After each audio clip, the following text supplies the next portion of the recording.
The Supreme Court, at its hearing today, asked the NDC to make a choice between the reliefs being sought in court. Responding to the development in Parliament, the first Deputy Majority Chief Whip, Matthew Nyindam, questioned the rationale of the main opposition party in taking the matter to the courts. It makes it clear that the responsibility of the Electoral Commissioner is to compile a credible register. How can you then say the courts should stop them? Common sense. But the Supreme Court gave them that option to choose other. You see, that is why I'm saying that common sense, because one, you are saying that this man should be stopped, okay, not to go ahead to compile a new voters register. You, the same person, says he should not include, or he should not exclude the old voters register.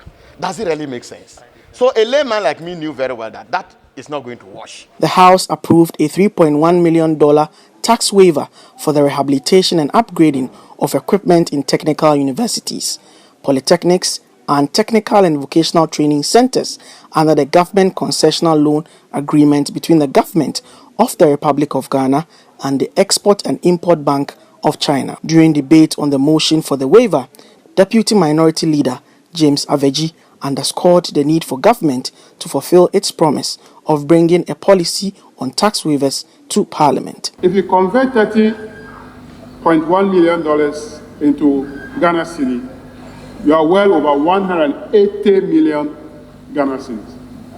This is a huge amount which can do a lot for us as a country. And, Mr. Speaker, the Minister of Finance promised bringing a policy on waiver to this House. I have raised this issue a number of times. We don't know what is happening in regard to the policy. If we have that in the House and it's referred to the Finance Committee, we need a committee report to see what we can do. Because, Mr. Speaker, waiving over 180 million Ghana cedis for a project, if we have a policy on how to handle waivers, we will then know from day one. We don't even know whether all that we discuss here and we contribute on debates on the floor here is being taken on board by the Ministry of Finance whenever they are doing their negotiations for loan agreements or whatever. Responding to the concern of the Deputy Minority Leader, the Majority Leader, Oseiche Mensah Bonsu, said the problems associated with the approval of tax waivers without a policy framework can be solved when Parliament forms a committee on the economy. You come before us and it's usually the terms and conditions are favorable and so on and so forth. The chairman of the Public Accounts Committee, when he was the chairman of the Finance Committee, was behaving to type. We have a Finance Committee chairman. Again, the same thing is going on. You apply yourselves to some determined standards, and that's what your report relates to.